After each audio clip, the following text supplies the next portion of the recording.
Hi ನಮಸ್ತೆ ಎಲ್ಲ SSLC ವಿದ್ಯಾರ್ಥಿಗಳಿಗೆ ಈಗಾಗಲೇ ಎಲ್ಲ ಒಂದು ಶಾಲೆಗಳಲ್ಲಿ ಸೇತುಬಂಧ ಪರೀಕ್ಷೆ ಆರಂಭವಾಗಿದೆ. ಸೊ ಇಂದಿನ ನಾಳಿನ ಒಂದು ವಿಷಯದಲ್ಲಿ ವಿಜ್ಞಾನ ಸಂಬಂಧಪಟ್ಟಂಥ ಸೇತುಬಂಧ ಪರೀಕ್ಷೆಯ ಕಲಿಕಾಪಟ್ಟಿ ಮತ್ತು ಅಪೇಕ್ಷಿತ ಕಲಿಕಾಫಲ ನೋಡೋಣ. ಹಾಗೂ ಪೂರ್ವ ಪರೀಕ್ಷೆಯ ಮತ್ತು ಪ್ರಶ್ನೆ ಪತ್ರಿಕೆ ಸಹಿತ ಉತ್ತರದೊಂದಿಗೆ ಈ ವಿಡಿಯೋದಲ್ಲಿ ಡಿಸ್ಕಸ್ ಮಾಡೋಣ. ಸೊ ಆದಷ್ಟು ವಿದ್ಯಾರ್ಥಿಗಳು ಈ ವಿಡಿಯೋನ ನಿಮ್ಮ ಫ್ರೆಂಡ್ಸ್ಗೆ ಶೇರ್ ಮಾಡಿಕೊಂಡು ಹಾಗೂ ಲೈಕನ್ನು ಮಾಡ್ಕೊಳ್ಳಿ.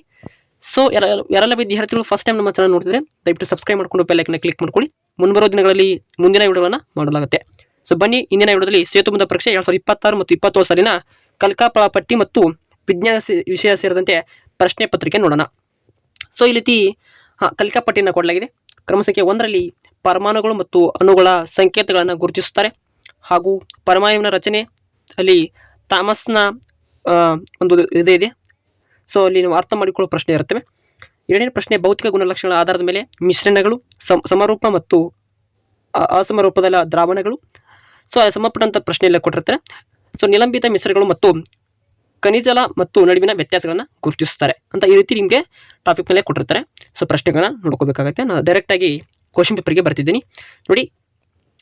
ಸೊ ಸೇತುಬಂಧ ಪರೀಕ್ಷೆ 2026-27 ಸಾಲಿನ ಪೂರ್ವ ಪರೀಕ್ಷೆಯ ಪ್ರಶ್ನೆ ಪತ್ರಿಕೆನ ನಿಮಗೆ PDF ಸಹಿತ ಕೊಡ್ತಿದ್ದೀನಿ. ಇದರ PDF ಅನ್ನು ನಾನೊಂದು ಡಿಸ್ಕ್ರಿಪ್ಷನ್ ಲಿಂಕನ್ನು ಕೊಟ್ಟಿರ್ತೀನಿ, ಹೋಗಿ ಡೌನ್ಲೋಡ್ ಮಾಡಿಕೊಂಡು ಅಭ್ಯಾಸ ಮಾಡ್ಕೋಬೋದು. ಬನ್ನಿ 10ನೇ ತರಗತಿಯ ಒಂದು ಪ್ರಶ್ನೆ ಪತ್ರಿಕೆ ನೋಡೋಣ. ಸೊ ಪ್ರಶ್ನೆ ವಿವರ ಈ ರೀತಿ ಇರುತ್ತೆ. ಸೊ ಈ ಕೆಳಗಿನ ನೀಡಿರುವಂಥ ಧಾತು ಮತ್ತು ಸಂಯುಕ್ತಗಳ ಸಂಕೇತವನ್ನು ಮತ್ತು ರಾಸಾಯನಿಕ ಸೂತ್ರಗಳನ್ನು ಬರೆಯಿರಿ ಪ್ರಶ್ನೆ ಇರುತ್ತೆ. ಸೊ ಇಲ್ಲಿ 4 ಆಪ್ಷನ್ಸ್ ಕೊಟ್ಟಿರ್ತಾರೆ. 1ನೇ ಪ್ರಶ್ನೆಗೆ ಸೋಡಿಯಂ, ಕಬ್ಬಿಣ, ಸೋಡಿಯಂ ಕ್ಲೋರೈಡ್, ತಾಮ್ರದ ಸಲ್ಫೈಟ್ ಅಂತ ಕೊಟ್ಟಿರ್ತಾರೆ. ಸೊ ಈ ರೀತಿ ಪ್ರಶ್ನೆಗಳಿರ್ತವೆ. ಸೊ ಡೈರೆಕ್ಟಾಗಿ ಎಲ್ಲ ವಿದ್ಯಾರ್ಥಿಗಳು ಗಮನ ಕೊಟ್ಟು ಓದ್ಕೋಬೇಕಾಗತ್ತೆ. ಇನ್ನು ಇಲ್ಲಿ 2ನೇ ಪ್ರಶ್ನೆ ಕೊಟ್ಟಿರ್ತಾರೆ. ಅವನ ಕಲೀಲೆಗಳು ಎಂದರೇನು, ಉದಾಹರಣೆ ಕೊಡ್ರಿ. ಸಸ್ಯ ಜೀವಕೋಶದಲ್ಲಿ ಕಂಡುಬರುವಂಥ ಪ್ರಮುಖ ಕಣದಂಗಗಳನ್ನು ಹೆಸರಿಸಿ. ಸಸ್ಯದಲ್ಲಿ ಕಂಡುಬರುವಂಥ ಸಂಕೀರ್ಣ ಶಾಶ್ವತ ಅಂಗಾಂಗಗಳು ಯಾವುವು, ಇವುಗಳ ಕಾರ್ಯಗಳನ್ನ ತಿಳಿಸಿ. ಇನ್ನು 7ನೇ ಪ್ರಶ್ನೆ, ವ್ಯತ್ಯಾಸ ತಿಳಿಸಿ. ಅಂದರೆ ಚಲನಶಕ್ತಿ ಮತ್ತು ಪ್ರಚನ್ಯ ಶಕ್ತಿಯ ಬಗ್ಗೆ ತಿಳಿಸಬೇಕಾಗತ್ತೆ. ಇನ್ನು 4ನೇ ಪ್ರಶ್ನೆ ಕೊಟ್ಟಿರ್ತಾರೆ, ವೆರಿ ಇಂಪಾರ್ಟೆಂಟ್ ಇರ್ತವೆ. ಇನ್ನು ಈ ಪದಗಳನ್ನು ವ್ಯಾಖ್ಯಾನಿಸಿ. ಕೆಲಸ ಮತ್ತು ಸಾಮರ್ಥ್ಯ ಬಗ್ಗೆ ಪ್ರಶ್ನೆನ ಕೆಳಗಿರುತ್ತೆ. ಇನ್ನು 5ನೇ ಪ್ರಶ್ನೆಯಲ್ಲಿ ರೈತನೊಬ್ಬನ ಕೃಷಿಯಲ್ಲಿ ಭತ್ತದ ಇಳುವರಿಯನ್ನು ಹೆಚ್ಚಿಸಲು ನೀವುಗಳು ನೀಡುವಂಥ ಕೆಲವು ಸಲಹೆಗಳೇನು, ಅಂದರೆ ಸಜೆಷನ್ ಕೊಡಬೇಕಾಗುತ್ತೆ, ಫಾರ್ಮರ್ಗೆ ಸಜೆಷನ್ ಕೊಡಬೇಕಾಗುತ್ತೆ. ಇನ್ನು 10ನೇ ಪ್ರಶ್ನೆ, ಕೃಷಿಯಲ್ಲಿ ರಸಗೊಬ್ಬರಗಳನ್ನು ಅಧಿಕವಾಗಿ ಬಳಸಬಾರದು, ಕಾರಣಗಳೇನು ತಿಳಿಸಿ ಅಂತ ಪ್ರಶ್ನೆ ಇರ್ತವೆ. ಈ ಒಳಗೆ ಉತ್ತರವನ್ನು ಕೊಟ್ಟಂಥದ್ದು. ಸೊ ಯಾವ ರೀತಿಯಲ್ಲಿ ಕೊಟ್ಟಿದ್ರೆ ನೋಡಿ, ಹಾಜರಾತಿ ಸಂಖ್ಯೆಯನ್ನು ಬರೀಬೇಕಾಗತ್ತೆ. ಮೌಲ್ಯಾಂಕನ ಅಂಶಗಳ ಸಂಬಂಧಪಟ್ಟಂತ ನಾವು ಪೂರ್ವ ಪರೀಕ್ಷೆ ಪ್ರಶ್ನೆ ಪತ್ರಿಕೆನ ತೆಗೆದುಕೊಂಡಿದ್ದೀವಿ. ಸೊ ಇಲ್ಲಿ ಈ ರೀತಿ ಪ್ರಶ್ನೆ ಇರ್ತವೆ. ಸೊ ಈ ರೀತಿ ನಿಮಗೆ ಸ್ಟಾರ್ಟ್ ಮಾಡಬೇಕಾಗತ್ತೆ. ಈ ರೀತಿ ಕಾಲಂ ಬರೆದು ಆನ್ಸರನ್ನು ಸ್ಟಾರ್ಟ್ ಮಾಡಬೇಕಾಗತ್ತೆ ವಿದ್ಯಾರ್ಥಿಗಳು. ಸೊ ನೋಡಿ, ವ್ಯತ್ಯಾಸ ತಿಳಿಸಬೇಕು. ಚಲನಶಕ್ತಿ ಮತ್ತು ಪ್ರಚನ್ಯ ಶಕ್ತಿ ಸಂಬಂಧಪಟ್ಟದ್ದಿದೆ. ಸೊ ನೋಡ್ಕೊಳ್ಳಿ ವಿದ್ಯಾರ್ಥಿಗಳು. ಇನ್ನು ಪದಗಳನ್ನು ವ್ಯಾಖ್ಯಾನಿಸಿ ಬರೆಯುವಂಥದ್ದು ಕೆಲಸ ಮತ್ತು ಸಾಮರ್ಥ್ಯ ಬಗ್ಗೆ ಈ ರೀತಿ ಇರುತ್ತೆ. ಈ ರೀತಿ ನೀವು ಫಾರ್ಮೆಟ್ನ ಯೂಸ್ ಮಾಡಬೇಕಾಗುತ್ತೆ. ಸೊ ಇಲ್ಲಿ ಈ ರೀತಿ ಕೊಟ್ಟಿರ್ತಾರೆ ನೋಡಿ, ಪ್ರಶ್ನೆ ಪತ್ರಿಕೆ ಈ ರೀತಿ ಇರುತ್ತೆ. ಸೊ ವಿದ್ಯಾರ್ಥಿ ನೋಡ್ಬೇಕು, ಉತ್ತರ ಸೂಚಿ ಅಂದರೆ ಉತ್ತರವನ್ನು ಗೈಡ್ ಕೊಟ್ಟಿದೆ. ಸೊ ಈ ರೀತಿ ನೋಡ್ಕೋಬೇಕು ನೀವು. ಇಲ್ಲಿ ಕೊಟ್ಟಿದ್ದಾರೆ ನೋಡಿ, ಅವುಗಳ ಸೂತ್ರವನ್ನು ಬರೆದಿದ್ದಾರೆ ನೋಡಿ. ಸೋಡಿಯಂ ಅನ್ನೋದು Na ಆಗಿರುತ್ತೆ, ಕಬ್ಬಿಣ Fe, ಹಾಗೆ ಸೋಡಿಯಂ ಕ್ಲೋರೈಡ್ ಅನ್ನೋದು NaCl. ಓಕೆ. ಇನ್ನು COSO4 ಅನ್ನೋದಕ್ಕೆ ತಾಮ್ರದ ಸಲ್ಫೈಡ್ ಆಗಿರುತ್ತೆ. ಸೊ ನೋಡ್ಕೋಬೇಕು ವಿದ್ಯಾರ್ಥಿಗಳು. ಇನ್ನು ಸೊ ರುದರ್ಫೋರ್ಡ್ನ ಪ್ರಕಾರ ಪರಮಾಣುವಿನ ರಚನೆ ವಿವರಿಸಿದೆ. ಇಲ್ಲಿ ಇಷ್ಟು 4 ಆಪ್ಷನ್ಸ್ ಅನ್ನು ಕೊಡಲಾಗಿದೆ. ಪರಮಾಣುವಿನ ಮಧ್ಯಭಾಗದಲ್ಲಿ ನ್ಯೂಕ್ಲಿಯಸ್ ಇರುತ್ತದೆ ಅಂತ ಹೇಳಿದರೆ, ನ್ಯೂಕ್ಲಿಯಸ್ ದಾನವೇಶವನ್ನು ಹೊಂದಿರುತ್ತದೆ ಅಂತ ಹೇಳಬೇಕು. ಇಲೆಕ್ಟ್ರಾನಿಕ್ಗಳು ನ್ಯೂಕ್ಲಿಯಸ್ ಅನ್ನ ಸುತ್ತ ವೃತ್ತಾಕಾರದ ಪಥದಲ್ಲಿ ಸುತ್ತುತ್ತವೆ ಅಂತ ಈ ರೀತಿ ಸುತ್ತುತ್ತವೆ. ಇನ್ನು ಪರಮಾಣುವಿಗೆ ಹೋಲಿಸಿದ್ರೆ ನ್ಯೂಕ್ಲಿಯಸ್ನ ಗಾತ್ರ ತುಂಬಾ ಚಿಕ್ಕದು, ಕಡಿಮೆ ಇರುತ್ತೆ ಅಂತ ಹೇಳಬೇಕಾಗುತ್ತೆ. ನೋಡಿ ಈ ರೀತಿ ಕೊಟ್ಟಿರ್ತಾರೆ ನೋಡಿ, ದ್ರಾವಣ ಮತ್ತು ನಿಲಂಬಿತ ಮಿಶ್ರಣ ನಡುವಿನ ವ್ಯತ್ಯಾಸ ನೋಡ್ಕೋಬೇಕು ಎಲ್ಲ ವಿದ್ಯಾರ್ಥಿಗಳು. ನಿಲಂಬಿತ ಮಿಶ್ರಣ ಮತ್ತು ದ್ರಾವಣ ಸಂಬಂಧಪಟ್ಟಂತ ವ್ಯತ್ಯಾಸಗಳನ್ನ ಬರೀಬೇಕಾಗುತ್ತೆ. ಯಾವ ರೀತಿ ಬರೆದ ನೋಡಿ, ಅಲ್ಲಿ ದ್ರವ್ಯ ಮತ್ತು ದ್ರಾವಕಗಳ ಸ್ವರೂಪ ಮಿಶ್ರವಾಗಿದೆ. ದ್ರವದ ಕಣಗಳು ಬರಿಗಣ್ಣಿಗೆ ಕಾಣುವುದಿಲ್ಲ. ಓಕೆ. ಉದಾಹರಣೆ ಸಕ್ಕರೆಯ ದ್ರಾವಣ ಅಂತಿದೆ. ಇನ್ನು ದ್ರವ್ಯ ಮತ್ತು ದ್ರಾವಕಗಳ ಅಲ್ಲಿ ಅಸಮರೂಪ ಮಿಶ್ರಣವಾಗಿದೆ, ಬರಿಗಣ್ಣಿಗೆ ಕಾಣುತ್ತಂತಿದ್ದು. ಮಣ್ಣು ಮತ್ತು ನೀರಿನ ಮಿಶ್ರಣ ಅಲ್ಲಿ ಕೂಡಿರುತ್ತೆ. ಸೊ ನೆಕ್ಸ್ಟ್ ಪ್ರಶ್ನೆ ನೋಡಿದ್ರೆ, ಕಲೀಲುಗಳು ಎಂದರೇನು, ಉದಾಹರಣೆ ಕೊಡಿ ಅಂತಿದೆ. ದ್ರವ್ಯದ ಕಣಗಳು ಏಕರೂಪವಾಗಿ ಹರಡಿರುವ ಅನುರೂಪ ಮಿಶ್ರಣವಾಗಿದೆ.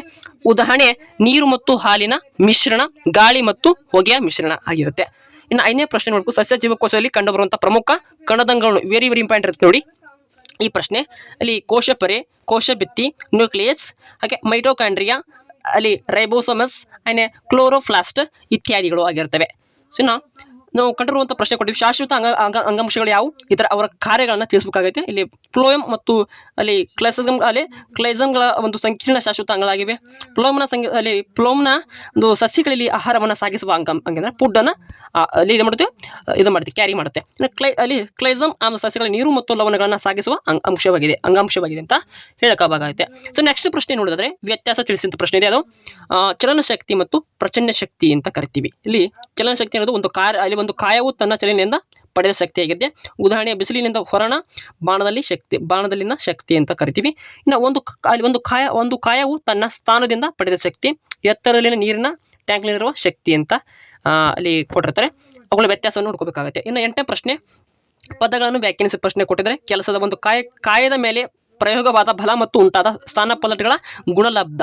ಸಾಮರ್ಥ್ಯ ಎಂದ್ರೇನು ಅಲ್ಲಿ ಕೊಟ್ಟಿರ್ತಾರೆ. ಕೃಷಿಯಲ್ಲಿ ರಸಗೊಬ್ಬರಗಳನ್ನು ಅಧಿಕವಾಗಿ ಬಳಸಬಾರದು, ಕಾರಣ ಅಂದರೆ ಮಣ್ಣು ಮಲಿನ ಉಂಟಾಗುತ್ತೆ. ನಮಗೆಲ್ಲ ಗೊತ್ತಿರುವ ಹಾಗೆ ಮಣ್ಣು ಮಲಿನ ಆಗುತ್ತೆ ಅಂದರೆ ಕೆಮಿಕಲ್ ಇರುತ್ತೆ. ಕೆಮಿಕಲ್ ಸ್ಪ್ರೇ ಮಾಡಿದರೆ ಮಣ್ಣಿಲಿರುವಂಥ ಕೋಶ ಜೀವಗಳು ಅಲ್ಲಿ ಸಾವನ್ನಪ್ಪುತ್ತವೆ. ಜಲ ಮತ್ತು ಮಾಲಿನ್ಯ ಉಂಟಾಗುತ್ತೆ. ಓಕೆ, ಅಂದರೆ ಏರ್ ಪೊಲ್ಯೂಷನ್ ಉಂಟಾಗುತ್ತೆ, ವಾಟರ್ ಪೊಲ್ಯೂಷನ್ ಉಂಟಾಗುತ್ತೆ, ಮಣ್ಣಿನಲ್ಲಿರುವ ಸೂಕ್ಷ್ಮಜೀವಿಗಳು ನಾಶವಾಗುತ್ತವೆ. ಓಕೆ, ಸೊ ಈ ರೀತಿ ಬರೀಬೇಕಾಗುತ್ತೆ. ಇಲ್ಲಿ ಪ್ರಶ್ನೆಗಳ ಇನ್ನೊಂದು ಪ್ರಶ್ನೆ ಕೊಟ್ಟಿರ್ತಾರೆ. ಸೊ ನೀಡಿರುವಂಥ ಧಾತುಗಳ ಮತ್ತು ಸಂಯುಕ್ತಗಳ ಸಂಕೇತ ಮತ್ತು ಸೂತ್ರಗಳನ್ನು ಬರೆಯಿರಿ ಅಂತ ಕೊಟ್ಟಿದ್ದೆ. ಅವುಗಳನ್ನ ಪ್ರಶ್ನೆಯಲ್ಲಿ ಕೊಟ್ಟಿರ್ತಾರೆ. ನೀಲ್ಸ್ ಬೋರ್ ಅವರ ಪರಮಾಣು ರಚನೆಯ ಮಾದರಿಯನ್ನು ವಿವರಿಸಿ. ಸೊ ಅಷ್ಟು ಪ್ರಶ್ನೆಗಳನ್ನು ಓದಿಕೊಳ್ಳಿಲ್ಲ ವಿದ್ಯಾರ್ಥಿಗಳು. ಕೃಷಿಯಲ್ಲಿ ಬೆಳವಣಿಗೆ ನೀರು ಮತ್ತು ಪೂರೈಸಲು ಅಳವಡಿಸಿಕೊಂಡಿರುವಂಥ ವಿವಿಧ ನೀರಾವರಿ ವ್ಯವಸ್ಥೆಗಳನ್ನು ತಿಳಿಸಿ. ಕೃಷಿ ಸಾವಯವ ಬಳಸುವುದು ಹೆಚ್ಚು ಸೂಕ್ತ ಮತ್ತು ಈ ಹೇಳಿಕೆಯನ್ನು ಸಮರ್ಥಿಸಿ. ಓಕೆ, ಅವುಗಳಿಗೆ ಈ ರೀತಿ ಫಾರ್ಮೆಟ್ ಹಾಕ್ಕೊಳ್ಳಿ. ಇವುಗಳಿಗೆ ಆನ್ಸರನ್ನು DEC ಕೊಟ್ಟಿರುವಾಗ ಒಂದು ಫಾರ್ಮೆಟಲ್ಲಿ ಯೂಸ್ ಮಾಡ್ಕೊಳ್ಳಿ. ಇದರ ಪೂರ್ತಿ PDF ಅನ್ನು ನಾನು ಸದ್ಯದಲ್ಲಿ ನಿಮಗೆ ಡಿಸ್ಕ್ರಿಪ್ಷನ್ ಲಿಂಕನ್ನು ಆ್ಯಡ್ ಮಾಡ್ತೀನಿ, ಹೋಗಿ ಡೌನ್ಲೋಡ್ ಮಾಡ್ಕೊಂಡು ವಿದ್ಯಾರ್ಥಿಗಳು ಯೂಸ್ ಮಾಡ್ಕೋಬೋದು. ಈ ಪ್ರಶ್ನೆ ಪತ್ರಿಕೆಯ ಪೂರ್ವ ಸಾಫಲ್ಯ ಪರೀಕ್ಷೆಯ ಪ್ರಶ್ನೆ ಪತ್ರಿಕೆಗೆ ಉತ್ತರಗಳನ್ನ ಅವರು ಕೊಟ್ಟಿರ್ತಾರೆ. ಇಲ್ಲಿ ನೋಡಿ ಸೂತ್ರಗಳನ್ನ ಬರೆಯುವಂಥ ಪ್ರಶ್ನೆ ಇದೆ. ನೀವು ನಾನು ಹೇಳಿದಾಗೆ ಉತ್ತರಗಳನ್ನ ಬರೀಬೇಕಾಗತ್ತೆ. ಓಕೆ, ಸೊ ಇದರ ಪ್ರಶ್ನೆ ಪತ್ರಿಕೆಯನ್ನು ಸರಿಯಾಗಿ ನೋಡ್ಕೋಬೇಕಾಗತ್ತೆ. ಎಲ್ಲ ಗಮನಿಸಿ ವಿದ್ಯಾರ್ಥಿಗಳು. ಏನೇ ಕೃಷಿಯಲ್ಲಿ ಬೆಳವಣಿಗೆ ನೀರು ಪೂರೈಸಲು ಅಳವಡಿಸಿಕೊಂಡಿರುವಂಥ ವಿವಿಧ ನೀರಾವರಿ ವ್ಯವಸ್ಥೆಗಳು ಯಾವ ನೋಡಿ. ಸೊ ನಾವು ಗೊತ್ತಿರುವ ಹಾಗೆ ಬಾವಿಗಳು, ಕಾಲುವೆಗಳು, ಏತ ನೀರಾವರಿ, ಕೃಷಿ ಹೊಂಡಗಳು, ತುಂತುರು ನೀರಾವರಿ ಮತ್ತು ಹನಿ ನೀರಾವರಿ ಗೊತ್ತಿರುವ ಹಾಗೆ. ಇನ್ನು 10ನೇ ಪ್ರಶ್ನೆ, ಕೃಷಿಯಲ್ಲಿ ಸಾವಯವ ಗೊಬ್ಬರಗಳನ್ನು ಹೆಚ್ಚು ಸೂಕ್ತವಾಗಿ ಹೇಳಿಕೆಯನ್ನು ಸಮರ್ಥಿಸಿಕೊಟ್ಟಿದ್ದು ನೀರನ್ನು ಹಿಡಿಯುವ ಗುಣ ಹೆಚ್ಚಿರುತ್ತದೆ, ಮಣ್ಣಿನ ನೈಜ ಗುಣವನ್ನು ಉಳಿಯುತ್ತದೆ, ಮಣ್ಣಿನ ಮಾಲಿನ್ಯ ಉಂಟಾಗುವುದಿಲ್ಲ. ಯಾಕೆ? ಸೊ ಸೂಕ್ಷ್ಮಾಣು ಜೀವಿಗಳು ಸಮೃದ್ಧಿಯಾಗಿ ಇರುತ್ತವೆ ಅಂತ ಕೃಷಿ ಒಂದು ಸಾವಯವ ಒಂದು ಆರ್ಗಾನಿಕ್ ಫಾರ್ಮಿಂಗ್ ಅಂತ ನಾವು ಕರಿತೀವಿ. ಸೊ ಇಷ್ಟು ಆಗೈತೆ ನೋಡಿ. 11 ಪೇಜನ್ನು ಒಳಗೊಂಡಿರೋ ಪುಟವನ್ನು ನಮ್ಮೊಂದು ಸಾಫಲ್ಯ ಪರೀಕ್ಷೆ ಈಗಾಗಲೇ ಸೇತುಬಂಧ ಪರೀಕ್ಷೆಗಳು ಎಲ್ಲ ಒಂದು ಶಾಲೆಗಳಲ್ಲಿ ಆರಂಭವಾಗಿದ್ದು.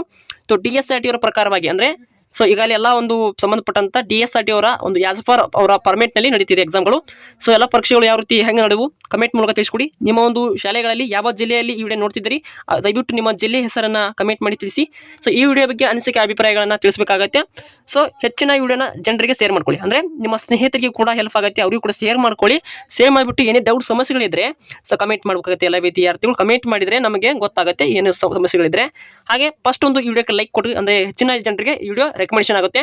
ಹಾಗೂ ಏನಾದರೂ ಡೌಟ್ಸ್ಗಳಿದ್ರೆ ಕಮೆಂಟ್ ಮಾಡಿ ತಪ್ಪದೆ. ಹಾಗೆ ವಿಡಿಯೋಕ್ಕೆ ಲೈಕ್ ಕೊಟ್ಟು ಅಂತ ಹೇಳ್ತೀನಿ. ಸೊ ರಿಕ್ವೆಸ್ಟ್ ಏನಪ್ಪ ಅಂದರೆ ಈಗಾಗಲೇ ಹಲವಾರು ಒಂದು ಶಾಲೆಗಳಲ್ಲಿ ಸೇತುಬಂಧ ಪರೀಕ್ಷೆಗಳು ಮುಗಿದಿವೆ. 5ನೇ ತರಗತಿ ಇರ್ಬೋದು, ಹಾಗೆ 6th ತರಗತಿ ಇರ್ಬೋದು. ಸೊ ಆಗಲೇ ಈಗ ನಾವು ಕೊಟ್ಟಿರುವಂಥ 10ನೇ ತರಗತಿ ನಿಮ್ಮ ಒಂದು ಸ್ನೇಹಿತರಿದ್ದರೆ ಅವರು ಕೂಡ ರೆಫರ್ ಮಾಡಿ ಈ ವಿಡಿಯೋನ. ಸೊ ಇಂದಿನ ವಿಡಿಯೋ ಇಲ್ಲಿಗೆ ಮುಗಿಸ್ತೀನಿ. Thank for watching. Have nice day.